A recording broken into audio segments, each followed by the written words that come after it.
Good morning students. बेटा अज आपां तुहाडी पाठ पुस्तक दे विचों कहानी अंग संग करांगे जो कि वरियाम मस्त द्वारा लिखी हुई है। इस कहानी दे विच लेखक ने छोटे किसान परिवार की मंदहाली नूं, उन्हां दीआं तंगियां तुरशियां नूं अते नशियां नूं बड़ी ही बखूबी दे नाल पेश कीता है। इस कहानी दे सिरलेख अंग संग तो भाव है नाल नाल मीनस एक गरीब परिवार के लोगों के जीवन नाल ये तंगियां तुरशियां हमेशा अंग संग मीनस नाल नाल ही रहिंदियां ने। इस कहानी दे विच एक करतार सिंह नाम के बंदे की गल हुई है जो कि नशियां दा आदी है, जिस करके उसकी छोटी उम्र दे विच मौत हो जाती है। उसका एक वड्डा पुत्र है अमरीक जो कि एक सरकारी नौकरी ते लग्या होया है। पिता की मौत तो बाद उसके उपर सारे घर की जिम्मेवारी आ जाती है। उसदियां दो वड्डियां भैनां ने जिसका विआह करतार सिंह अपने हत्थी कर जाता है, लेकिन उसका एक छोटा मुंडा ते एक छोटी कुड़ी है जिहड़ी कि अजे कुआरी है। उसकी जिम्मेवारी उसके पिता की मौत तो बाद अमरीक दे उत्ते आ जाती है। इस कहानी दे विच कहानीकार ने करतार सिंह दे पिता बारे भी दस्सिया है कि वह सिंगापुर दे विच रहिंदा सी। उत्थे ओह उसनों करतार सिंह नूं पैसा भेजदा सी ते जिस दे नाल ओह अपने घर का गुजारा बड़े ही खुले खर्चे दे नाल करदा सी। पिता दे वल्लों पैसा भेजण दे नाल ओह अपनी जिंदगी भी पूरे ऐशो आराम दे नाल गुजारदा सी। पैसा खुला होने करके उसनों नशियां दी जिहड़ी सी वो आदत पै गई सी, तो सारा दिन वह नशियां दे विच ही डुब्बिया रहिंदा सीगा। उसनों जदों उसके पिता की मौत हो गई तो उसनों पैसे की कमी होनी शुरू हो गई, तो उसने अपने घर का सारा समान बेचना शुरू कर दिता। अपनी ज़मीन जिहड़ी सी ओह गिरवी रखनी शुरू कर दी। तो इस दे नाल उसदी जिहड़ी नशियां की आदत सी वो भी वध गई। तो नशे वधन दे नाल उसदी जिहड़ी वड्डी कुड़ी सी उसका इस जगह पर रिश्ता होंदा है, उसका वो रिश्ता भी टुट गया सी।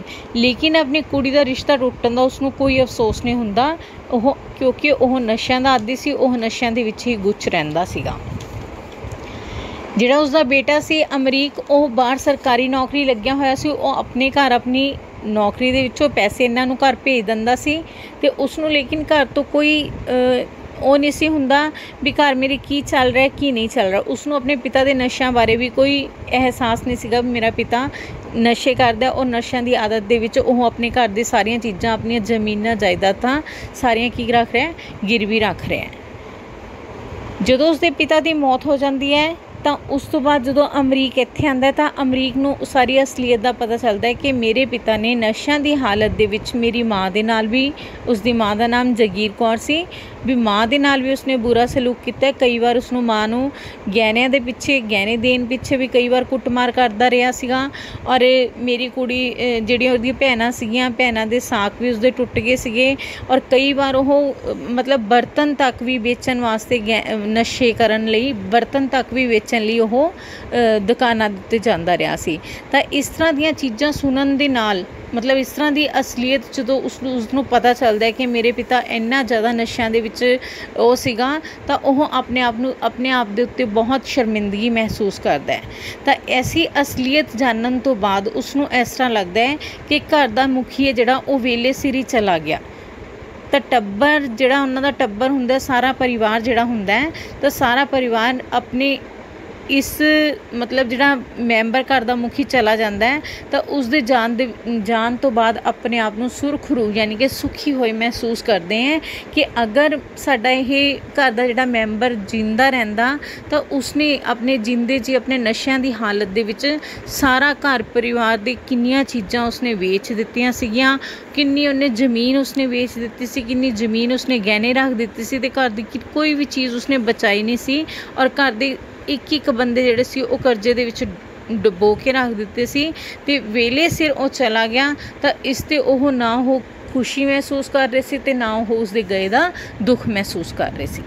ਤਾਂ ਇਹ ਦੱਸਿਆ ਗਿਆ ਅੰਗ ਸੰਗ ਕਹਾਣੀ ਦੇ ਵਿੱਚ ਵੀ ਇੰਨੀਆਂ ਤੰਗੀਆਂ ਤੋਸ਼ੀਆਂ ਇੱਕ ਕਿਸਾਨੀ ਪਰਿਵਾਰ ਦੇ ਵਿੱਚ ਜਦੋਂ ਉਸਦਾ ਪਿਤਾ ਸੀ, ਤਾਂ ਪਿਤਾ ਸਿੰਗਾਪੁਰ ਤੋਂ ਕਿੰਨੀ ਜ਼ਿਆਦਾ ਆਮਦਨ ਪੈਸਾ ਭੇਜਣ ਦੇ ਬਾਵਜੂਦ ਉਸਨੇ ਸ਼ਾਹੀ ਜ਼ਿੰਦਗੀ ਜੀ, ਲੇਕਿਨ ਪਿਤਾ ਦੇ ਜਾਣ ਤੋਂ ਬਾਅਦ ਇੰਨੀਆਂ ਜ਼ਿਆਦਾ ਤੰਗੀਆਂ ਉਸਨੇ ਸਹੀਆਂ, ਇੰਨੀਆਂ ਜ਼ਿਆਦਾ ਔਕੜਾਂ ਸਹੀਆਂ ਤੇ ਔਕੜਾਂ ਸਹਿਣ ਦੇ ਬਾਵਜੂਦ ਵੀ ਉਸਨੇ ਆਪਣਾ ਸਾਰਾ ਕੁਝ ਘਰ ਦਾ ਕੀ ਰੱਖ ਦਿੱਤਾ, ਗਹਿਣੇ ਤੇ ਗਿਰਵੀ ਰੱਖ ਦਿੱਤਾ।